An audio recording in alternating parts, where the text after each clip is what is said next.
Hello बच्चों, good morning all of you. और कैसे हैं? उम्मीद करता हूँ अच्छे से होंगे। तो आइए हम लोग शुरू किया जाए आज का क्लास। हम लोग पढ़ रहे थे वेग, ठीक है। आगे हम लोग पढ़ेंगे त्वरण के बारे में, आगे हम लोग पढ़ेंगे एस्केलरेशन के बारे में, त्वरण के बारे में, ठीक है। तो अगला पॉइंट है वेग में परिवर्तन की दर। वेग में परिवर्तन की दर, वेग में परिवर्तन की दर। अगला एनसीईआरटी का ये पॉइंट है, वेग में परिवर्तन की दर। वेग में परिवर्तन की दर हम किसे कहते हैं? ठीक है, वेग में परिवर्तन की दर हम किसे कहते हैं? त्वरण को। किसे कहते हैं? त्वरण को कहते हैं। तो पहला पॉइंट निकल कर आता है इसका क्या? त्वरण। पहला पॉइंट निकल कर आता है क्या? त्वरण। त्वरण किसे कहेंगे? एस्केलरेशन किसे कहते हैं? एस्केलरेशन। एस्केलरेशन किसे कहते हैं? त्वरण किसे कहेंगे? तो आप कहेंगे सर वेग में परिवर्तन, वेग में परिवर्तन की दर को ही त्वरण कहते हैं। यानी वेग परिवर्तन की दर को त्वरण कहते हैं। जैसे आप कोई गाड़ी चला रहे हैं, कोई गाड़ी चला रहे हैं, है ना। जो एस्लेटर है, जो एस्लेटर है, वह एस्लेटर जो बना हुआ है, उसी एस्लेटर से ये शब्द एस्केलरेशन बना हुआ है। ये शब्द एस्केलरेशन जो दिख रहा है, जो त्वरण दिख रहा है, वह एस्लेटर शब्द से ही बना हुआ है। आप यूं समझे, एस्लेटर जैसे जैसे आप बढ़ाते जाते हैं, आपका वेग बढ़ता जाता है, अर्थात वेग में परिवर्तन होता रहता है। समय के सापेक्ष आप आगे बढ़ रहे हैं। समय रुका तो नहीं है, समय तो बढ़ रहा है। तो समय जैसे जैसे आगे बढ़ रहा है, वेग में परिवर्तन हो रहा है। आप एस्लेटर को धीरे धीरे तेज करते जा रहे हैं, वेग में परिवर्तन होता जा रहा है। समय के साथ वेग में परिवर्तन हो रहा है, यानी वेग परिवर्तन की दर। और इसी वेग परिवर्तन की दर को हम त्वरण कह रहे हैं। यानी जो समय के साथ आप धीरे धीरे स्लेटर को बढ़ा रहे हैं, आगे बढ़ता जा रहा है, वेग में परिवर्तन होता जा रहा है, आगे बढ़ता जा रहा है, वेग में परिवर्तन होता जा रहा है। कभी ऐसा भी कंडीशन आएगा कि आप स्लेटर धीरा भी करेंगे, कभी तेज करते हैं, कभी धीरा करते हैं, कभी तेज करते हैं। समय के सापेक्ष इस तरह से आप चलते रहते हैं, तो आपके वेग में समय के साथ साथ परिवर्तन होता रहता है। और इसी वेग परिवर्तन की दर को हम लोग त्वरण कहते हैं। समझ में आ गया? वेग परिवर्तन की दर को ही क्या कहते हैं? त्वरण कहते हैं, एस्केलरेशन कहते हैं। तो परिभाषा लिखते हैं, वेग परिवर्तन की दर को त्वरण कहते हैं। वेग परिवर्तन की दर को त्वरण कहते हैं। वेग परिवर्तन की दर को त्वरण कहते हैं। या आप ऐसे भी बोल सकते हैं कि किसी वस्तु के एकांक समय अंतराल में वेग परिवर्तन की दर को त्वरण कहते हैं। ठीक है, इसे ए से प्रदर्शित करते हैं। इसे ए से प्रदर्शित करते हैं, प्रदर्शित करते हैं। इसे ए से प्रदर्शित करते हैं। ठीक है, एस्केलरेशन पहला अक्षर ए है, इसलिए इसे ए से प्रदर्शित करते हैं। यदि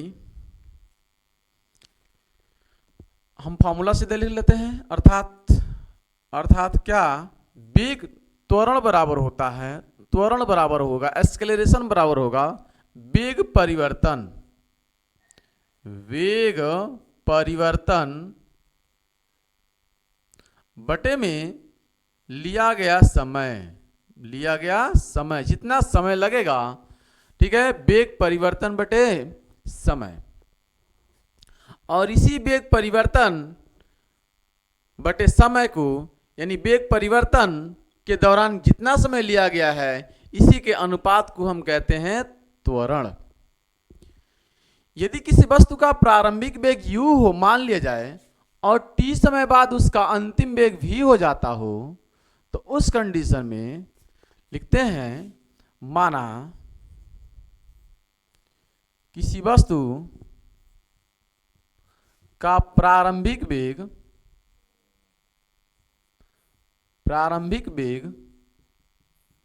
u तथा t समय पश्चात उसका अंतिम वेग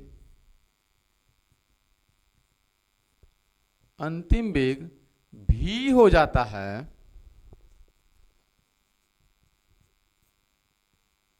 उसका अंतिम वेग v हो जाता है। अतः त्वरण यानी एक्सेलरेशन a बराबर हो जाएगा वेग परिवर्तन यानी अंतिम वेग माइनस प्रारंभिक वेग, अंतिम वेग माइनस प्रारंभिक वेग बटे में समय अंतराल यानी लिया गया समय, सीधा हम लिख दे रहे हैं समय। हम अंतिम वेग में से प्रारंभिक वेग को घटाएंगे तभी तो पता चलेगा कितना वेग में परिवर्तन हुआ। पहले 5 मीटर पर सेकंड के वेग से चल रहे थे, अभी 2 सेकंड बाद 8 मीटर पर सेकंड वेग से चलना शुरू कर दिए, यानी वेग आपका बढ़ गया। कितना बढ़ा? 8 - 5 3, यानी अंतिम में से प्रारंभिक को घटाएंगे। तो यदि अंतिम वेग हम v माने हैं तो ये हो जाएगा a बराबर एक्सेलरेशन बराबर अंतिम वेग v माइनस प्रारंभिक वेग u अपान में t। ये रहा इसका क्या फॉर्मूला एक्सेलरेशन का। इसका मात्रक क्या होता है? तो वेग परिवर्तन बटे समय अंतराल, वेग परिवर्तन बटे समय अंतराल। वेग का मात्रक क्या होता है? मीटर प्रति सेकंड, और एक और समय है नीचे, तब इसका मात्रक क्या हो जाएगा? तो त्वरण का मात्रक क्या बनेगा? नोट करें इसे।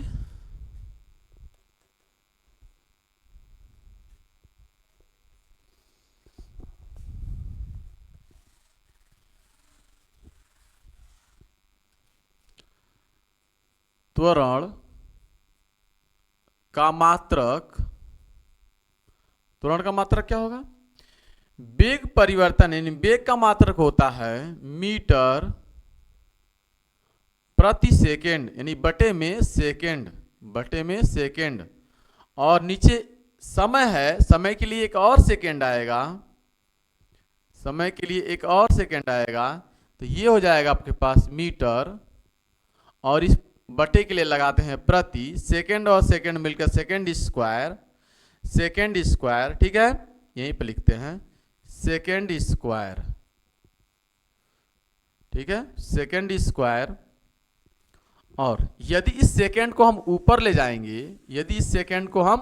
जाएंगे, तो कहेंगे मीटर, इस बटे के लिए लगाएंगे प्रति, इस सेकंड के पावर 2 है, ऊपर ले जाएंगे, ऐसे बटे लगा दिए, हम बटे लगा देंगे तो सेकंड स्क्वायर हम पहले लिख दे रहे हैं।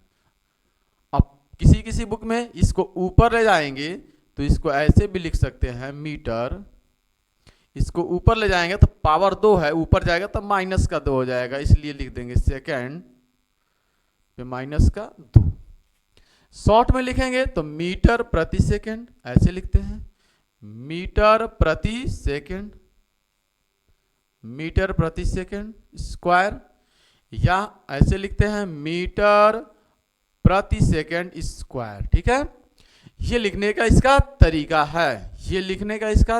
है, किसके? त्वरण का मात्रक को लिखने का ये तरीका है।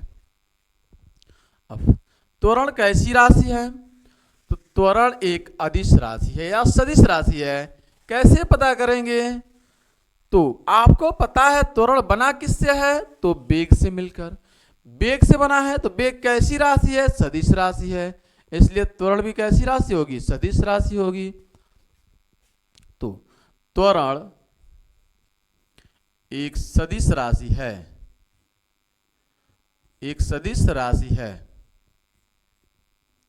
एक सदिश राशि है। कैसी राशि है? सदिश राशि। इसके अंदर दिशा होता है, क्योंकि वेग परिवर्तन की दर को ही हम कह रहे हैं त्वरण, तो वेग के अंदर दिशा है, इसलिए तो वेग के डायरेक्शन में अगर वेग बढ़ रहा है तो त्वरण बढ़ रहा है। ठीक है, वेग बढ़ रहा है तो त्वरण उत्पन्न हो रहा है। ठीक, अब त्वरण धनात्मक भी हो सकता है, क्योंकि वेग धनात्मक, ऋणात्मक और शून्य तीनों कंडीशन में होता है। त्वरण भी धनात्मक या ऋणात्मक दोनों हो सकता है। यदि त्वरण बढ़ रहा है, समय के सापेक्ष वेग में परिवर्तन हो रहा है, वेग बढ़ रहा है तो त्वरण धनात्मक, वेग घट रहा है तो त्वरण ऋणात्मक, और वेग में परिवर्तन नहीं हो रहा है, जैसे पहले चल रहे थे वैसे अभी भी चल रहे हैं। पहले 10 मीटर पर सेकेंड की वेग से चल रहे थे, अभी भी 10 मीटर पर सेकेंड की वेग से चल रहे हैं। ठीक है, तो वेग में परिवर्तन नहीं हो रहा है, पहले भी 10 मीटर पर सेकेंड की वेग से चल रहे थे, अभी भी 10 मीटर पर सेकेंड की वेग से चल रहे हैं, तो वेग में परिवर्तन नहीं हुआ, वेग बढ़ा नहीं, 10 का 10 ही है। इसलिए अंतिम वेग माइनस प्रारंभिक वेग 10 माइनस 10 0, यानी त्वरण 0 हो जाएगा। अर्थात जब वेग बढ़ेगा नहीं, वेग में परिवर्तन नहीं होगा तो त्वरण उत्पन्न नहीं होगा, त्वरण का मान 0 हो जाएगा। ठीक है, तो अगर वेग बढ़ रहा है तो त्वरण धनात्मक। ठीक है, वेग बढ़ रहा है तो त्वरण क्या होगा? धनात्मक, त्वरण धनात्मक तथा वेग, ठीक है, त्वरण धनात्मक पहला पॉइंट, वेग बढ़ रहा है तो त्वरण धनात्मक। दूसरा पॉइंट, वेग घट रहा है तो त्वरण क्या होगा? ऋणात्मक होगा, त्वरण ऋणात्मक होगा। और वेग में परिवर्तन नहीं हो रहा है, वेग एक समान है, वेग एक समान हो तो त्वरण 0 होगा, त्वरण क्या होगा? 0 होगा। याद रखें, त्वरण 0 होगा। पहले 10 मीटर पर सेकेंड, पहले मान लीजिए प्रारंभिक वेग कितना था? 10 मीटर पर सेकेंड था, और 10 सेकेंड, 20 सेकेंड, 25 सेकेंड बाद भी आपका 10 मीटर पर सेकेंड अंतिम वेग अभी भी इतना ही मीटर पर सेकेंड की वेग से चल रहा है। तो अंतिम माइनस प्रारंभिक आप करेंगे, मान लीजिए आपने 5 सेकेंड बाद भी देखा तो 10 मीटर पर सेकेंड वेग से चल रहा है, तो आप कहेंगे अंतिम वेग भी 10 ही है, प्रारंभिक वेग भी 10 ही है, तो त्वरण अगर हम निकालेंगे तो अंतिम वेग माइनस प्रारंभिक वेग बटे लिया गया समय, तो अंतिम वेग भी 10 है, प्रारंभिक वेग भी 10 ही है, बटी में अगर मान लीजिए 5 सेकेंड लगा है तो प्रारंभिक वेग माइनस अंतिम वेग 0 हो जाएगा, 5 से भाग करेंगे तो त्वरण भी क्या आ जाएगा? 0 आ जाएगा। तो इस तरह से ये क्या आ जाएगा? 0 आ जाएगा, त्वरण 0 आ जाएगा। अगर वेग एक समान हो, प्रारंभिक वेग भी 10, अंतिम वेग भी 10, वेग एक समान है तो त्वरण क्या हो जाएगा? 0 हो जाएगा। ठीक है, वेग बढ़ रहा हो तो त्वरण धनात्मक होगा, वेग बढ़ रहा हो तो त्वरण धनात्मक होगा, यानी प्रारंभिक वेग 10 है और अंतिम वेग मान लिया जाए 20 हो गया या 25 हो गया। ठीक है, 25 हो गया तो प्रारंभिक वेग प्रारंभिक वेग 10 मीटर पर सेकेंड, अंतिम वेग 25 मीटर पर सेकेंड है, तो अंतिम माइनस प्रारंभिक यानी यहां पे हो जाएगा 25 माइनस का 10, तो ये हो जाएगा कितना? 15। अब 15 में भाग करेंगे आप 5 से तो निकल कर आएगा क्या? 3 मीटर प्रति सेकेंड स्क्वायर। तो त्वरण क्या हो गया? यहाँ पे 3 मीटर पर सेकेंड धनात्मक आया है, क्योंकि वेग बढ़ रहा है, 10 से हो गया 25, वेग बढ़ रहा है तो त्वरण क्या आएगा? धनात्मक आएगा। यदि वेग घट रहा हो, पहले 10 मीटर पर सेकेंड था, अभी घटकर 5 मीटर पर सेकेंड हो जाए तब क्या होगा? ध्यान से देखिएगा, यदि पहले 10 मीटर पर सेकेंड था और अब बढ़कर 5 सेकेंड बाद, ठीक है, 5 सेकेंड बाद 5 मीटर प्रति सेकेंड आ गया। 2 सेकेंड कर दे रहे हैं, थोड़ा टाइम और कम कर दे रहे हैं। पहले 10 मीटर पर सेकेंड था, अब 2 सेकेंड बाद अब 5 मीटर पर सेकेंड आ गया। यानी वेग क्या हो रहा है, घट रहा है। वेग पहले 10 था, अब 5 हो गया, वेग घट रहा है। तब त्वरण का मान क्या होगा, ऋणात्मक होगा। आप चेक कर सकते हैं, आप चेक कर सकते हैं। ये बराबर हो जाएगा अंतिम वेग, अंतिम कितना है 5 है। प्रारंभिक वेग, प्रारंभ में कितना था 10 था, बटे में समय कितना है 2 सेकेंड, घटाएंगे तो माइनस का 5/2, भाग करेंगे आएगा 2.5, माइनस का 2.5 मीटर प्रति सेकेंड स्क्वायर। यानी ए का मान आएगा माइनस का 2.5 मीटर प्रति सेकेंड स्क्वायर। ये जो माइनस आ गया, माइनस आ गया यानी ऋणात्मक आ गया। ए का मान क्या हो गया, ऋणात्मक हो गया। ए का मान ऋणात्मक हो गया, ठीक है।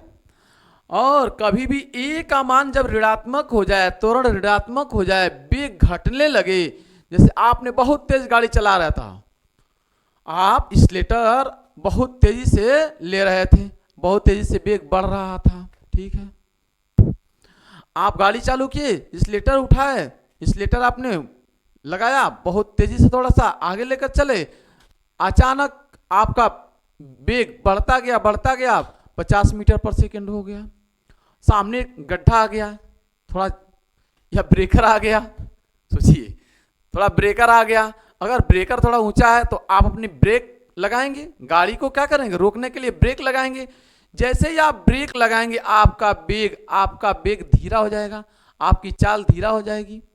आप गाड़ी को धीरा करेंगे, आपका वेग कम हो जाएगा, घट जाएगा, आपका वेग घट जाएगा।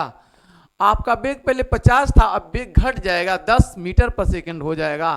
तो वेग घट गया, इसलिए त्वरण ऋणात्मक हो गया।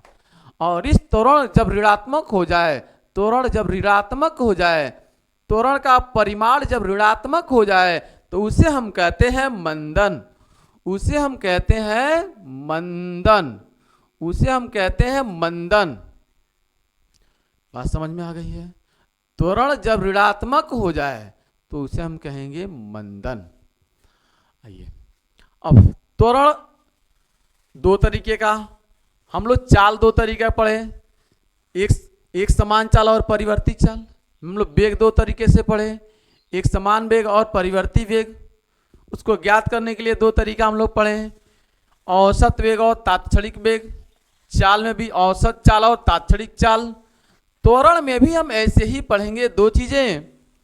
त्वरण में भी हम 2 चीजें पढ़ेंगे कि त्वरण 2 प्रकार का होता है। नंबर 1, त्वरण के प्रकार, त्वरण के प्रकार। त्वरण 2 तरीके का होता है। नंबर 1, एक समान त्वरण,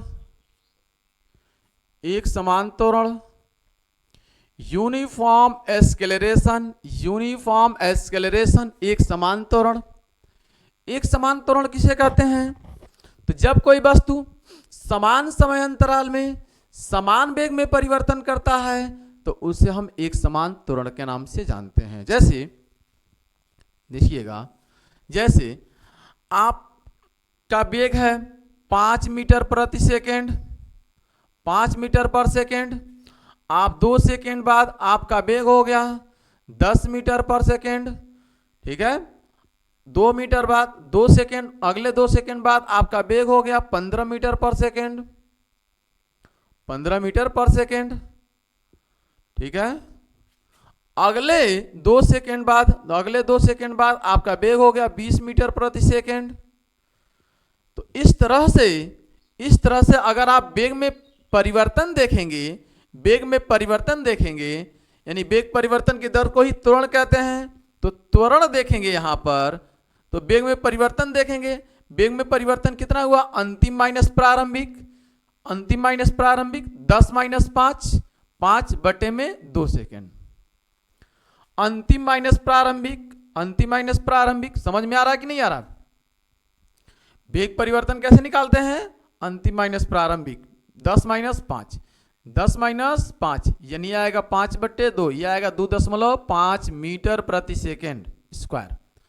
ये पहला त्वरण निकल गया। दूसरा त्वरण देखेंगे, अंतिम वेग माइनस प्रारंभिक वेग, अंतिम वेग 15 है, प्रारंभिक वेग 10 है, तो 15 माइनस 10 बटे में 2, ये हो जाएगा 5 बटे में 2, ये हो जाएगा 2.5 मीटर प्रति सेकेंड स्क्वायर। तीसरा त्वरण आप देख लेंगे, अंतिम वेग माइनस प्रारंभिक वेग, अंतिम वेग है 20, प्रारंभिक वेग है 15, तो 20 माइनस 15, 20 माइनस 15 बटे में 2, ये हो जाएगा 5 बटे 2, ये हो जाएगा 2.5 मीटर प्रति सेकेंड स्क्वायर। तो आप देख रहे हैं वेग में परिवर्तन समान हो रहा है। जब किसी वस्तु के समान समय अंतराल में, यानी 2 सेकेंड में समान समय अंतराल में वेग में परिवर्तन भी समान होता है।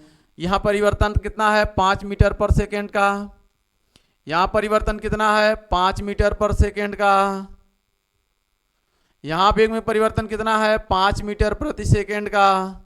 तो जब वेग में परिवर्तन समान समय अंतरालों में समान वेग में परिवर्तन होता है, जब समान समय अंतरालों में समान वेग में परिवर्तन होता है, तो इसे हम कहते हैं एक समान त्वरण। एक समान त्वरण आप देखिए आ रहा है कि नहीं आ रहा है, 2.5 2.5 2.5 एक समान त्वरण।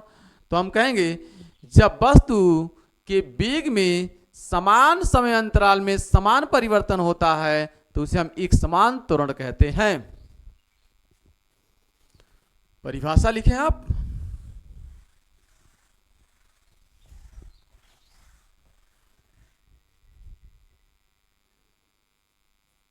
जब किसी